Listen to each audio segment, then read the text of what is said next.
అందరికీ నమస్కారం. శ్రీమద్ భగవద్గీత ఆధ్యాత్మిక రహస్యాలు అనే శీర్షిక ద్వారా శ్రీ త్రినాథ్ గారు ధారావాహిక ప్రసంగం చేస్తున్నారు.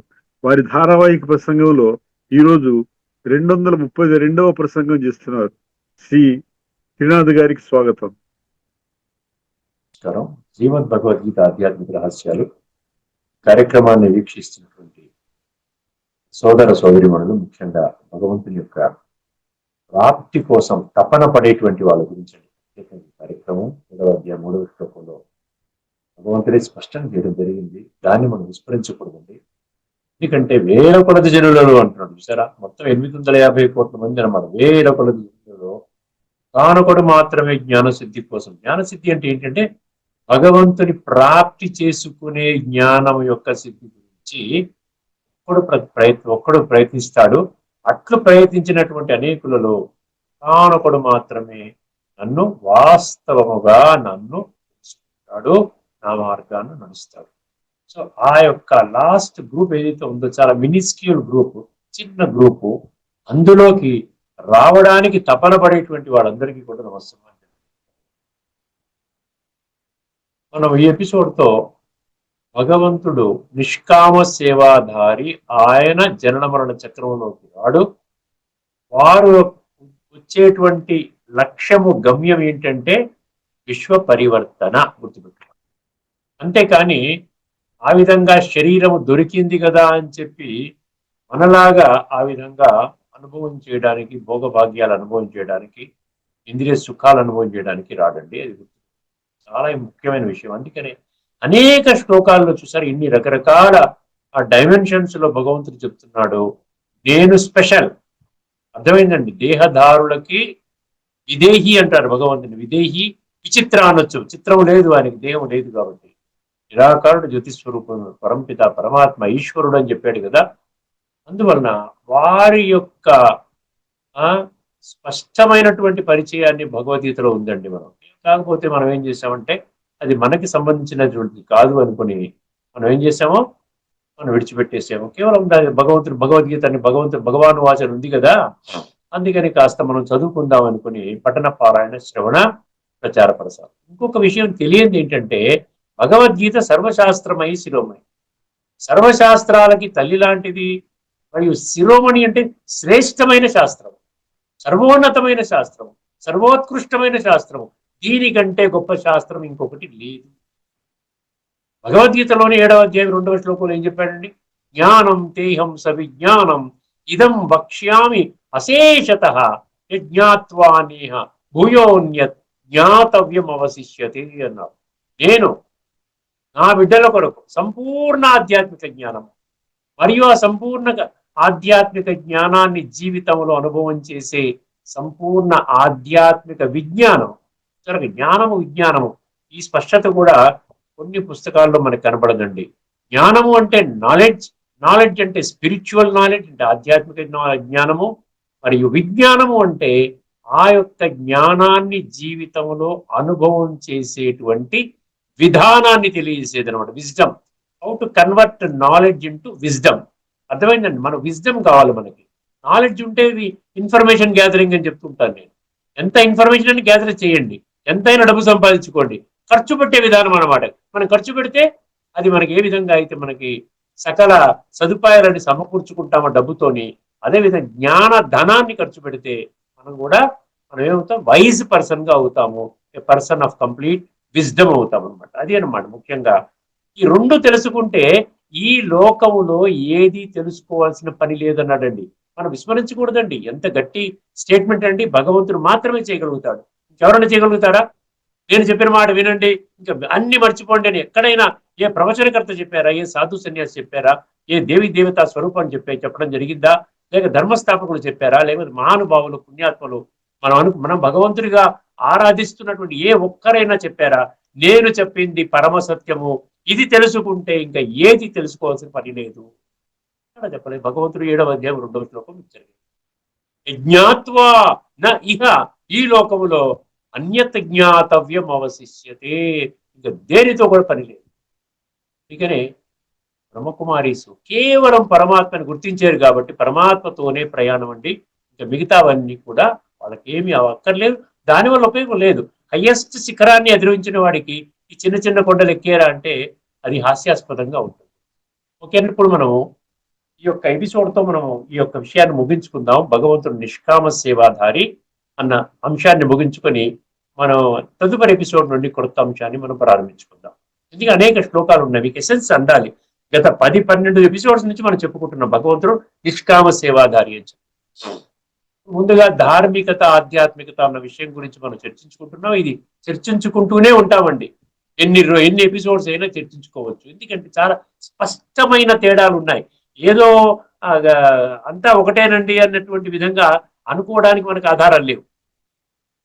ముఖ్యంగా ఇప్పుడు ఈ ఎపిసోడ్లో మనం ఒక విషయాన్ని మీ దృష్టికి తీసుకుని వస్తాను. ఇప్పటికీ చాలాసార్లు తీసుకొని వచ్చిన విషయమే, కానీ ఈ యొక్క కోణంలో చర్చించుకుంటున్నాం కాబట్టి ధార్మికత అంటే ఏమిటి, ఆధ్యాత్మికత అంటే ఏంటి, ఈ రెండింటి మధ్య ఉన్నటువంటి వ్యత్యాసం ఏమిటి, స్పిరిచువాలిటీ అండ్ రిలీజియన్ ఇది తెలుసుకోవడానికి మనం ప్రయత్నం చేస్తున్నాం. కాబట్టి ఇదే కోవలో మనం ఏం చేస్తామంటే ఇప్పుడు బృహదారణ్యక ఉపనిషత్తు అండి.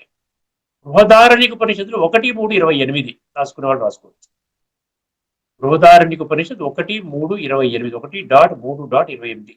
ఇందులో ఒక సత్యమైన భక్తుడు పరమాత్మని, భగవంతుణ్ణి, ఈశ్వరుణ్ణి 3 ప్రశ్నలపై స్పష్టత కోరుతాడు.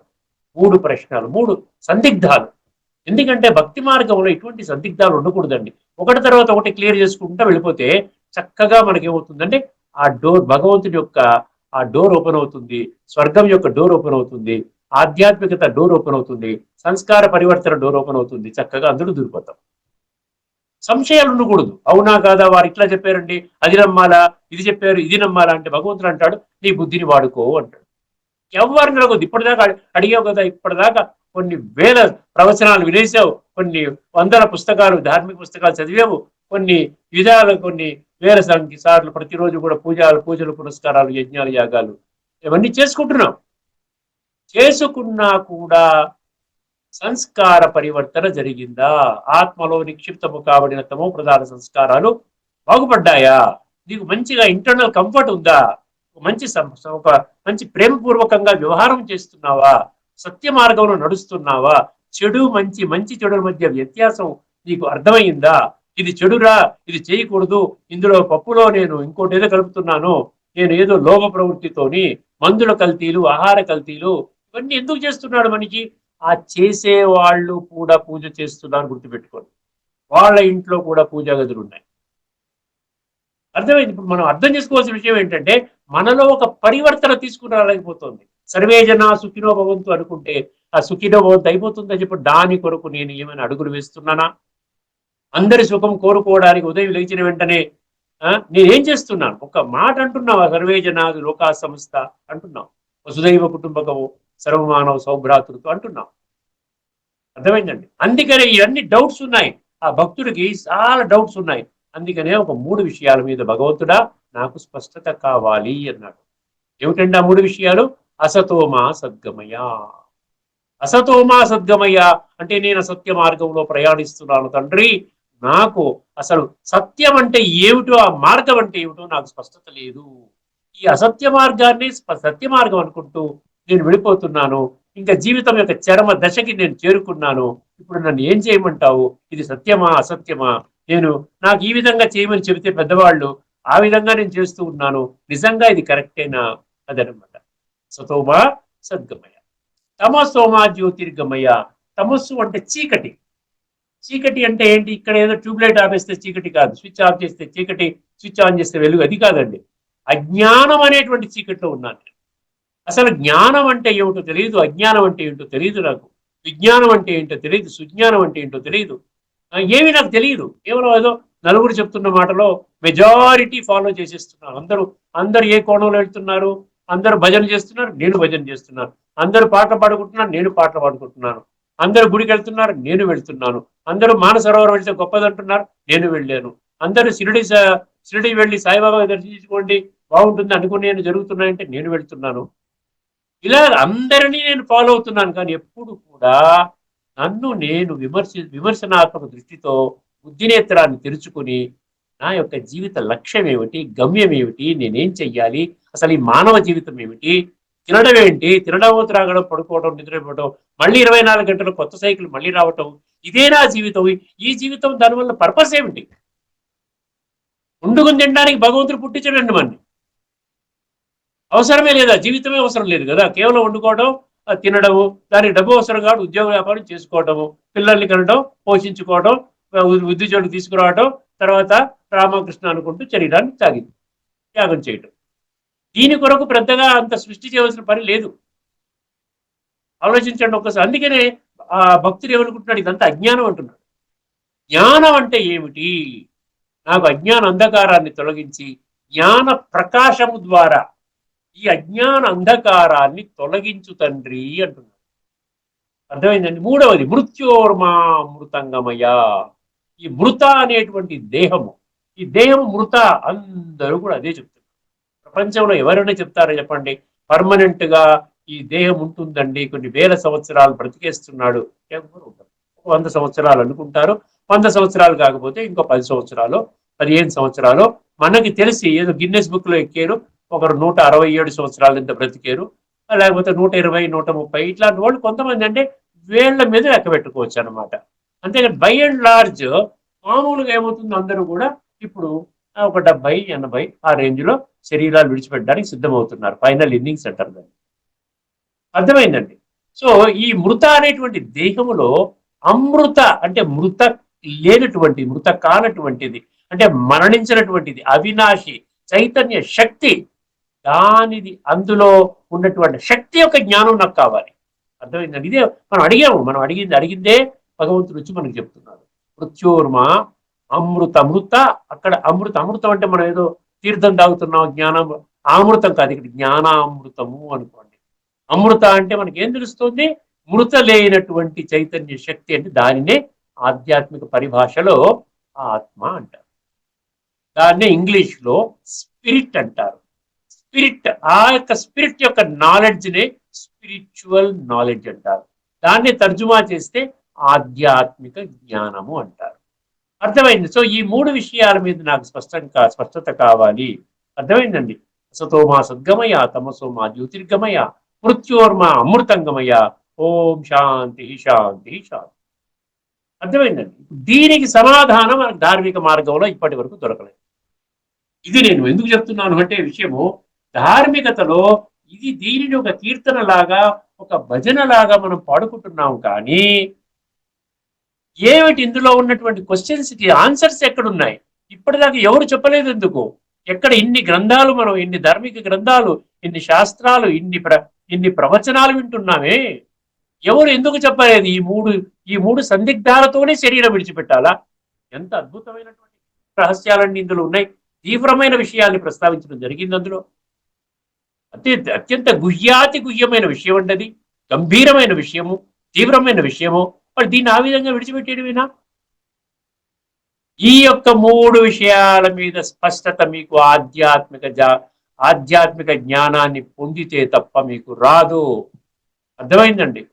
అది కూడా శ్రీమద్ భగవద్గీతని ఆధ్యాత్మిక దృష్టికోణములో అర్థము చేసుకున్నప్పుడు మాత్రమే, తత్వజ్ఞాన దృష్టికోణములో. ఎందుకంటే భగవంతుడు ఏమన్నాడు? నన్ను నీవు తత్వము ఆధారంగా తెలుసుకుంటావు, మాం వేత్తి తత్వతః అన్నాడు. ఎందుకంటే ఇంకా క్లారిటీ ఏం కావాలి మీకు? నన్ను తత్వము ఆధారంగా. మళ్ళీ గీతలో 18వ అధ్యాయం 22వ శ్లోకంలో ఏం చెప్పాడు? అతత్వము అంటే అసత్యము, అహైతుకము అంటే తర్కరహితము, అల్పము అంటే ఇంగిత జ్ఞానానికి కూడా సరిపోనటువంటి ఆ యొక్క మార్గంలో ఎవరైతే ప్రవేశిస్తున్నారో వాళ్ళు 100% అజ్ఞానము, తమో ప్రధాన జ్ఞానములో జీవితాన్ని జీవిస్తున్నారు. గుర్తుపెట్టు. నేను చెప్పడం లేదు, భగవంతుడు 18వ అధ్యాయంలోని 22వ శ్లోకంలో చెప్తున్నాడు. ఎత్తు కృత్స్నవదేకస్మిన్ కార్యే సక్తం అహైతుకమతత్వార్థమల్పం చ తత్తామసముదాహృతం. అర్థమైందండి? సో ఆధ్యాత్మికతలో మనకి ఏం చెప్తుందంటే, అసతోమా సద్గమయ అంటే ఏంటి నాయనా? అసత్యము అంటే నువ్వు దేహం అనుకోవడం అసత్యము. ఈ యొక్క చైతన్య శక్తి భృగుటి మధ్యలో మెరిసేటువంటి నక్షత్రం లాగా ఉన్నటువంటి అవినాశి శక్తి, ఇది శరీరం యొక్క యజమాని, శరీరాన్ని నియంత్రించే యజమాని, ఇంద్రియాలను నియంత్రించే యజమాని, మనసు బుద్ధిని నియంత్రించే యజమాని ఆత్మ. ఈ యొక్క జ్ఞానము పొందడమే అసత్యము నుండి సత్యములోకి రావడము. తమసోమా జ్యోతిర్గమయ. తమస్సు అంటే చీకటి, అజ్ఞానంధకారము.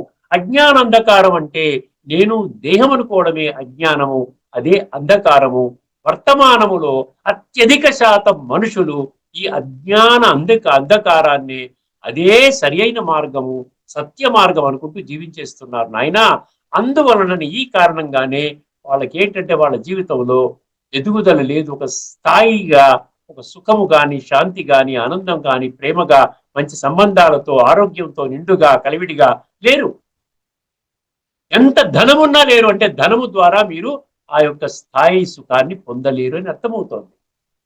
తమసోమా జ్యోతిర్గమయ అంటే జ్యోతి స్వరూపుడు, అంటే పరమాత్మ జ్యోతి స్వరూపుడు భగవంతుడు. జ్ఞానం అనేటువంటి ఆ యొక్క ప్రకాశాన్ని మనందరికీ కూడా వర్తమానములో శ్రీమద్ భగవద్గీత ఆధారంగా 574 శ్రీ భగవాను వాచ శ్లోకాల ఆధారంగా భగవంతుడు సత్యమైన, ఖచ్చితమైన, సంపూర్ణమైన ఆధ్యాత్మిక జ్ఞానం ఇస్తున్నాడు. The true, accurate and complete spiritual knowledge and spiritual wisdom ఇది మనకు అందజేస్తున్నాడు. అదే అనమాట. తమస్సు నుంచి మనం ఏం కావాలి?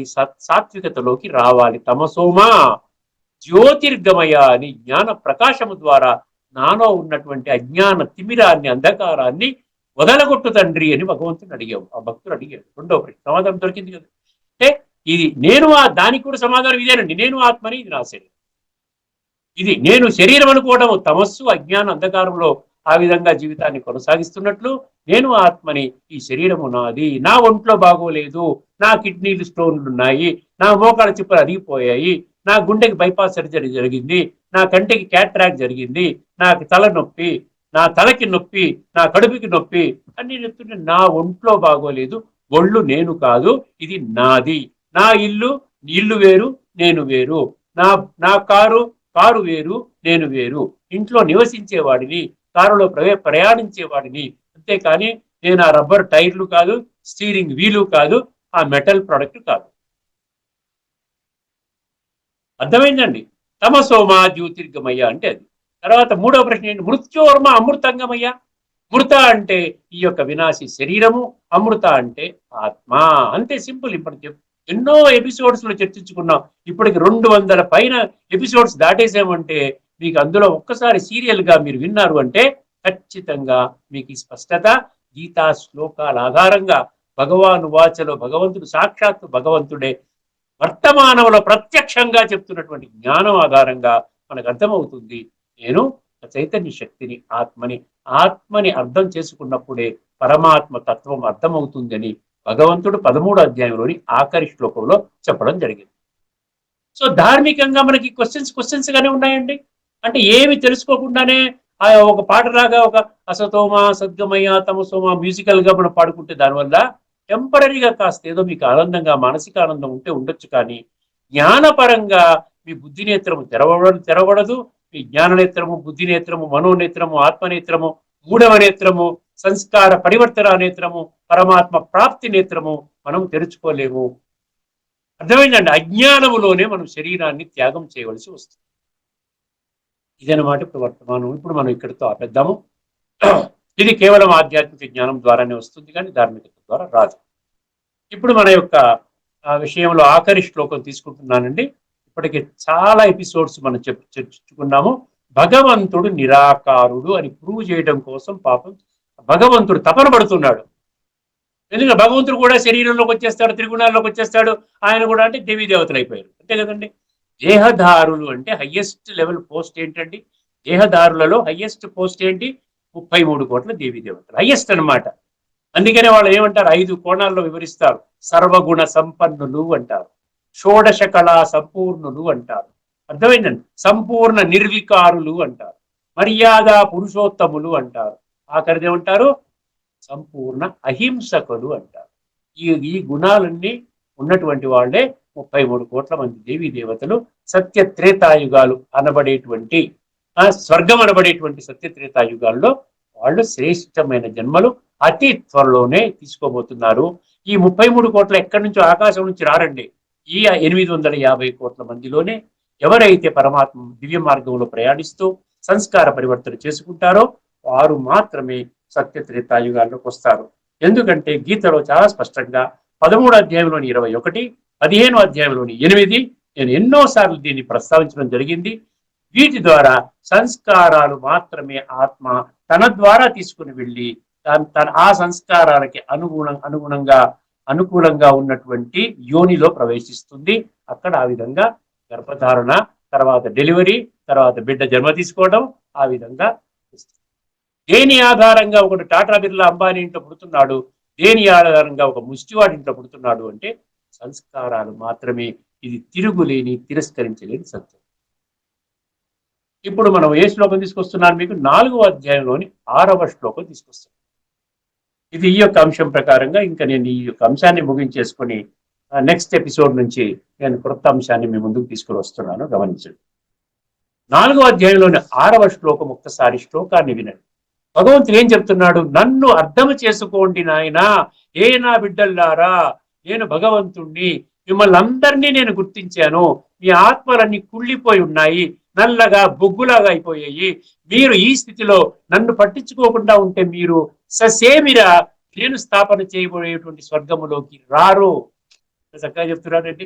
చూడండి, ఎంత ఇదిగా చెప్తున్నా కూడా మనం పట్టించుకోకపోతే చివరికి మనకు భగవంతుడా మమ్మల్ని రక్షించు అని ఏదైనా కష్టం వచ్చినప్పుడు అంటుంటాం చూసారా, అలా అనడానికి మనకి ఏమైనా అర్హత ఉందండి? ఆలోచించండి ఒకసారి. అందుకనే నేను గత ఎపిసోడ్ లో మనం చర్చించుకున్నాం కదా, జన్మ కర్మచమే దివ్యం అన్నాడు కదా. ఒక దైవీ కర్తవ్యం, దాన్ని చేయడం కోసం నేను ఈ యొక్క శరీరాన్ని ధరిస్తున్నాను. నాకంటూ ఒరిజినల్ గా శరీరం లేదు. శరీరధారులు ఏం చేస్తారండి? శరీరధారులు త్రిగుణాలలోకి వస్తారు, ద్వంద్వాలలోకి వస్తారు. అంటే పావనులుగా, సదా పావనులుగా ఉండరు. వాళ్ళు కూడా పతితులుగా అవుతారు. కలియుగంలోకి వచ్చిన తర్వాత మళ్ళీ స్వర్గమనబడే సత్యత్రేతాయుగాల్లో దేవీ దేవతలను పడతారు. అంటే దేవీ దేవతలు కూడా స్థాయిగా దైవీ సంస్కారాలతో ఉండరు అని మనకి 18వ అధ్యాయంలో 40వ శ్లోకం చెప్పింది. ఇప్పటికీ అనేక మార్లు చెప్పుకున్నాం. 18వ అధ్యాయంలో 40వ శ్లోకం. అతదస్తి పృథివ్యాంబాదివి దేవేషు పునః సత్వం ప్రకృతి జైర్ముక్తం యథేభిస్యా త్రిభిర్గుణై అంటాడు.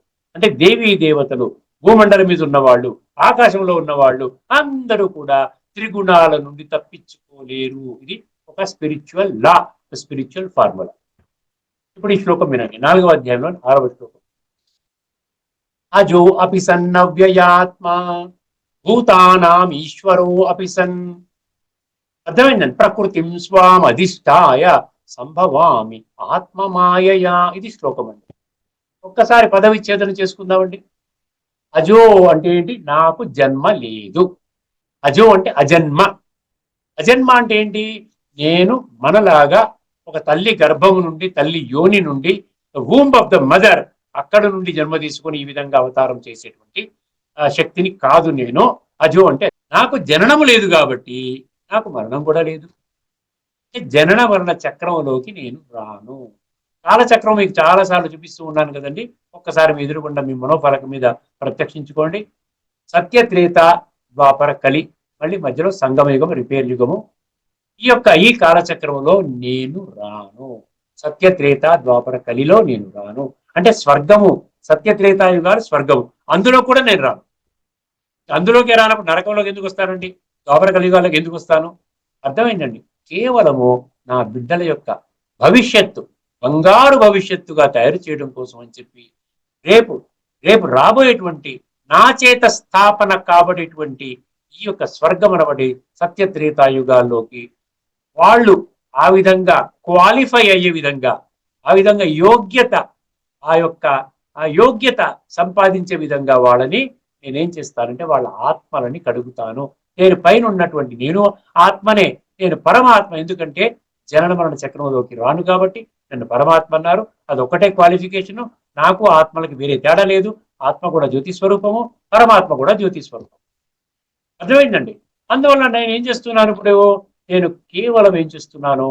నేను ఒక్కడినే ఆ విధంగా ఉన్నాను కాబట్టి నా యొక్క బాధ్యత ఏమిటంటే వీళ్ళకి సత్యమైన ఆధ్యాత్మిక జ్ఞానాన్ని తెలియజేసి ఆత్మ చింతన వైపు నేను మరల్చాలి. ఇంద్రియ సుఖాల నుండి అతీంద్రియ సుఖం వైపు నేను వీళ్ళని డైవర్ట్ చేయాలి. ఎందుకంటే అతీంద్రియ సుఖం ఎప్పుడు వస్తుందంటే ఆత్మ యొక్క ఉనికిని, ఆత్మ యొక్క ఆత్మ యొక్క అస్తిత్వాన్ని గుర్తించినప్పుడే అతీంద్రియ సుఖం వస్తుంది. అతీంద్రియ సుఖం అలవాటు పడిన వాడికి ఈ ఇంద్రియ సుఖాలు, వాడేదో కోపం చేశాడు, వీడేదో పెట్టాడు, అదేదో అయిపోయింది, ఏవి లెక్క చేయడండి. అతీంద్రియ సుఖం సుఖమాత్యంతికం ఎత్తత్ బుద్ధి గ్రాహ్యం అతీంద్రియం అంటాడు 6వ అధ్యాయంలోని 20వ శ్లోకం. అర్థమైందండి. అందుకని అజో అంటే గుర్తుపెట్టుకోండి. అజో అంటే ఎంత గొప్ప పదం అండి. నాకు జన్మ లేదు, నేను మీలాంటి జన్మ తీసుకోను, నేను కేవలం అవతారము, అందుకని అవతారం అంటాడు. అర్థమైందండి. ఆ విధంగా వస్తాను, ఎప్పుడు రావాలో ఆ టైంలో వస్తాను, నా విద్యుక్త కర్మని చేస్తాను, ధర్మ సంస్థాపనార్థాయ సంభవామి, ఆ విధంగా చేస్తాను. నా పని అయిపోతే మళ్ళీ నా ఇంటికి వెళ్ళిపోయి పరంధామము, బ్రహ్మ మహాతత్వము, అక్కడ ఊర్ధ్వలోకము, రకరకాల పేర్లతో పిలిచినటువంటి ఆ ధామంలో వెళ్ళి కూర్చుంటారు. అర్థమైంది. మిమ్మల్ని ఖచ్చితంగా సుఖధామములు అంటే సత్యయుగంలో పెట్టేసి వెళ్ళిపోతారు. ఎంత చక్కటి బాధ్యతని నిర్వహిస్తున్నాడు. ఇప్పుడు ఈ టైంలో వారు చేపట్టుకోకపోతే నష్టపోయేది భగవంతుడే చెప్పండి. మీరు కాకపోతే ఎవరో పట్టుకుంటారు. ఇప్పుడు పట్టుకున్నారుగా కొన్ని లక్షల మంది పట్టుకున్నారు కదా. చదువు లేని వాళ్ళు పట్టుకున్నారు, ధార్మిక రంగంలో ఎటువంటి పరిజ్ఞానం లేని వాళ్ళు పట్టుకున్నారు, అమాయకంగా ఉన్న వాళ్ళు పట్టుకున్నారు. ఎందుకంటే సత్యత కావాల్సిన వాళ్ళు పట్టుకున్నారు. ఇక్కడ అకాడమిక్ డిగ్రీస్తో పని లేదు, మనకి ధార్మిక శాస్త్రాల పరిజ్ఞానంతో పని లేదు. నాకు వేదాలు తెలిస్తే భగవంతుడు దొరుకుతాడు, ఇదంతా కూడా మిథ్య. ఏమన్నాడు? అజో అపిసన్ అంటే నాకు జన్మ, నేను మీలాంటి జన్మ తీసుకోనప్పటికీ అపిసన్ అంటే అది అయినప్పటికీ, నేను మీకు లాంటి జన్మ తీసుకోనప్పటికీ ఈశ్వరోపిసన్న ఏమన్నాడు?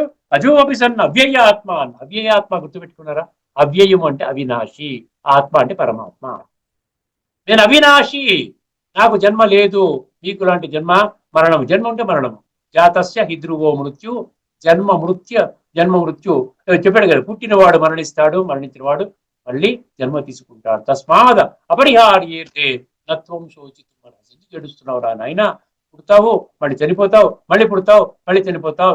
ఇది ఇన్ఫినిటెసిమల్ గా, ఆ విధంగా అవినాశిగా, అనాదిగా తిరుగుతూనే ఉంటుంది. దీని ఆపే శక్తి మీకు లేదు, నాకు కూడా లేదంటున్నాడు. అజో అపిసన్ అవ్యయ ఆత్మ, భూతానాం ఈశ్వరో అపిసన్. ఇక్కడ అర్థం చేసుకోండి. భూతానాం, ఎక్కడైతే భూతానాం అని పదం వస్తే ఏం గుర్తు రావాలి? 850 కోట్ల ప్రజలు వర్తమానంలో ఈ భూమండలంపై ఉన్నటువంటి 850 కోట్ల ప్రజలు మీకు గుర్తు రావాలి. భూతానాం ఈశ్వరో, ఈశ్వర అంటే గుర్తుపెట్టుకోండి. ఈశ్వర అంటే రూలర్, ఈశ్వర అంటే శాసకుడు, ఈశ్వర అంటే కంట్రోలర్. భగవంతుడు ఏం చేస్తున్నాడు? పిల్లలందరినీ కంట్రోల్ చేస్తాడు కదా. అందుకనే ఈశ్వర. ఇంకా గొప్పగా అంతకంటే గొప్పవాడు లేడు కాబట్టి పరమేశ్వర, మహేశ్వర అన్నారు. మనకు యోగం నేర్పిస్తున్నాడు కాబట్టి యోగేశ్వర. ప్రతిదానికి మీరు దాని అర్థంలోకి వెళ్ళాలి. అర్థంలోకి వెళ్ళకుండా ఉంటే మళ్ళీ భజగోవిందం మూఢపతి అన్నాడు చూసారా. సంప్రాప్తే సన్నిహితే కాలే నహి రక్షతి దుఃఖృంకరణే. అర్థం కాని వ్యాకరణ సూత్రాలు పెట్టుకుని కూర్చున్నారు నాయన. ఎన్నో శ్లోకాలు వచ్చును, ఏ ఒక్క శ్లోకం యొక్క అర్థం మీకు రాదు. దాని యొక్క పరమార్థంలోకి వెళ్ళలేకపోతున్నారు, అనుభవంలోకి వెళ్ళలేకపోతున్నారు. అది మీకు మరణకాలములో ఎందుకు పనికిరాదు అన్నాడు ఆది శంకరాచార్య గారు. భజగోవింద శ్లోకంలో మొదటిది మోహముద్గర అంటారు దాన్ని. అర్థమైందండి? ఒకసారి తీసుకోండి, అది 12, 14. వాళ్ళ శిష్యులు కూడా చాలా శ్లోకాలు రాశారు, చాలా ఉంటాయి. అజోపిసన్ అవ్యయాత్మ భూతానాం ఈశ్వరో అపిసన్. నేను విశ్వాత్మలందరికీ శాసకుడు అయినప్పటికీ, అంటే చూసారా, మనకి ఏమీ లేకపోయినా అహంకారం వచ్చేస్తుంది. కొంచెం ఏదన్నా ఉంటే అహంకారం వచ్చేస్తుంది. ఒక ఇల్లు ఉందంటే అహంకారం వచ్చేస్తుంది. ఒక కారులో వెళ్తున్నావు అంటే నేను చాలా గ్రేట్ అన్న ఫీలింగ్ అయిపోతాం. ఏదో ఒక చిన్న చదువుకున్నామంటే అహంకారం వచ్చేస్తుంది. కానీ భగవంతుడు అంటాడు, సమస్త విశ్వానికి, చరాచర జగత్తుకి నేనే శాసకుడిని, నేనే పెద్దవాడిని, నేనే భగవంతుణ్ణి, ఈశ్వరుణ్ణి అంటున్నప్పుడు కూడా భగవంతుడికి ఏమైనా అహంకారం ఉందా? ఆయన జ్ఞానము ద్వారా శక్తులిచ్చి, గుణాలిచ్చి, ప్రేమనిచ్చి మనల్ని దగ్గర చేసుకుంటున్నాడు. నా బిడ్డలారా, లేగండి, మీ శరీరాలు కాదు, శరీరాలు ఎలా వదిలేస్తారు? ఈ బ్రతికుండగానే శరీరంలో ఉన్నటువంటి చైతన్య శక్తిని గుర్తించండి అని ఆ విధంగా మన జ్ఞానము ద్వారా మన దగ్గర తీసుకుంటున్నాడు. లేకపోతే నిజంగా అహంకారం ద్వారా మీరు మారరా, లేకపోతే మీరు అదో పాతాళానికి వెళ్తారు. ఎవడు కేర్ చేయలేదు, భగవంతుడే కాదే అండి. భగవంతుడు అంటే దివ్య గుణాల సాగరుడు కదా. దివ్య గుణాలంటే ఎక్కడ? ప్రేమ, పవిత్రత, శక్తి, జ్ఞానము, ఆ శాంతి, ఆనందము, సుఖము ఇవన్నీ ఉన్నాయి కదా. 26 దివ్య గుణాలు ఒక్కసారి చూడండి, ఎక్కడైనా అహంకారం ఉంది అందులో? 26 దివ్య గుణాలు 16 అధ్యాయంలోని మొదటి 3 శ్లోకాలు వివరించడం జరిగింది. భగవంతుడు అంటున్నాడు, ఆ విధంగా పుట్టేవాడు ఆయన. తేజ క్షమా ధృతి శౌచ వజ్రోహో నాతిమానిత భవంతి సంపదం దైవీ అభిజావతో పాండవ అభిజాతస్య అన్నాడు కదా. నువ్వు దానితో పుట్టావు. నువ్వు అంటే ఒరిజినల్ గా నీకు ఆ గుణాల నుంచి పంపించాను. నువ్వు మళ్ళీ దెయ్య భ్రాంతిలో వచ్చి ద్వాపరం నుండి నన్ను మా ఆత్మని మర్చిపోయి ఆత్మలో ఉన్న గుణాలన్నీ కూడా మరుగున పడిపోయాయి. ఇప్పుడు మళ్ళీ ఏం చేస్తున్నాడు? దేహభ్రాంతిని తొలగించుకోరా నైనా, నీకు ఆత్మలో ఉన్న గుణాలన్నీ బయటకు వస్తాయి, అనుభవంలోకి వస్తాయి అంటున్నాడు. అజోపిసన్ అవ్యయాత్మ భూతానాం ఈశ్వరోపిసన్. తర్వాత ఏమన్నాడు? ప్రకృతిని స్వామధిష్టాయ. నేను కూడా ఒక ప్రకృతి అవసరం. నేను మీతో మాట్లాడాలంటే ఆకాశవాణిలాగా నేనేదో పైనుండి పలకను. నాకు ఒక ప్రకృతి కావాలి. నేను పరమపురుషుణ్ణి, మహాపురుషుణ్ణి, పవిత్రమైనటువంటి పరమాత్మని. నేను ఒక శరీరాన్ని తీసుకుంటాను. ఏ శరీరం తీసుకోవాలో నా ఇష్టం, మీరెవరు ప్రశ్నించడానికి? అర్థమైందండి? ఏదో ఒక శరీరం కావాలి కదా. ఏ శరీరం తీసుకుంటాడంట? వర్తమానములో 850 కోట్ల మందిలో ఇక్కడ జీవిస్తున్నటువంటి వాళ్ళలో ఒక శరీరాన్ని తీసుకుంటాడు. అవజానంతి మా మూఢ మానుషిం తను ఆశ్రితం అన్నాడు కదా 9వ అధ్యాయం 11వ శ్లోకంలో. మరి దాన్ని ఎలా విస్మరిస్తాం మనం? ఒకదానికి ఒకటి లింక్ చేసుకోండి. మొత్తం 574 శ్లోకాల సారంలోకి రావాలి. ఏదో 4 శ్లోకాలు తీసుకుని ఈ విధంగా భగవంతుడు చెప్పాడండి, పునర్జన్మ లేదన్నాడు, ఈశ్వరవంతుడు కలిసిపోతాడన్నాడు, నన్ను పొందుతావంటే ఏం చెప్పారు? భాష్యకారులు ఏం చెప్పారండి? ఆ విధంగా పరమాత్మ ఆత్మలో లీనమైపోతుందంటే అస్తిత్వం పోయింది కదండి. పరమాత్మ అస్తిత్వం పోయింది, ఆత్మ అస్తిత్వం పోయింది, మొత్తం సృష్టిని మాయం చేసి పారేశారు. అందుకనే ఈ విధంగా వంకర టింకరగా అర్థం చేసుకుంటారు. కాబట్టి కొద్ది మంది మాత్రమే బుద్ధినేత్రాన్ని తెలుసుకుని సత్యంగా స్పష్టంగా అర్థం చేసుకుంటారు అంటున్నారు. ప్రకృతి స్వామి అధిష్టాయ సంభవామి అన్నాడు. అక్కడ గీతలో 4వ అధ్యాయం 7-8లో కూడా ఏమన్నాడు? ధర్మ సంస్థాపనార్థాయ సంభవామి అన్నాడు. అక్కడ కూడా సంభవం అంటే నన్ను నేను ఆ విధంగా వస్తాను, ప్రత్యక్షం అవుతాను. భగవద్గీత పుస్తకంలో భాష్యకారులు ఏమి రాశారు ఒకసారి గమనించండి. 4వ అధ్యాయంలోని 6వ శ్లోకం. దీంతో ఈ యొక్క ఎపిసోడ్ ని మనం ముగించుకుందాము. నేను జన్మరహితుడను, కరెక్ట్ గా రాసుకున్నాను. నిత్యుడను, సమస్త ప్రాణులకు ఈశ్వరుడను. సమస్త గుర్తుపెట్టుకోండి, సమస్త అంటే మీరు ఉన్నాం, నేను ఉన్నాను. అయినను నా ప్రకృతిని అధీనములో నుంచుకొని నా యోగ మాయచే అవతరించుచుందును. ఇప్పుడు మనకి ప్రశ్న వేయాలి కదా. భగవంతుడు అంటాడు నేను అవతరిస్తున్నాను, ధర్మస్థాపన చేస్తాను అని గీతలో అన్నాడు. ఇక్కడితో మనం ఈ చర్చను ముగించుకుందాము. రాబోయేటువంటి ఎపిసోడ్లో, నెక్స్ట్ ఎపిసోడ్లో మనం నూతన అంశాన్ని తీసుకుని ఈ యొక్క అంశాన్ని నేను ముగించేస్తున్నాను. మీకు స్పష్టమైన క్లారిటీ వచ్చే ఉంటుంది. ఇప్పటికే మీకు భగవంతుడు నిరాకారుడు. వారు కేవలం ఒక శరీరాన్ని తీసుకుని తను ఇవ్వవలసినటువంటి జ్ఞానాన్ని ఇచ్చి మళ్ళీ తను వెళ్ళిపోతాడనమాట. అర్థమైందండి? ఇక్కడితో ఈ యొక్క విషయాన్ని మనం చర్చను ముగించుకుందాము. మరొక ఎపిసోడ్లో కొత్త అంశం తీసుకుని దాంట్లో కొన్ని శ్లోకాలను మనం మీ ముందుకు తీసుకొచ్చే ప్రయత్నం చేస్తాను. అందులో లోతైన తత్వాన్ని మీకు వివరించే ప్రయత్నం చేస్తాను.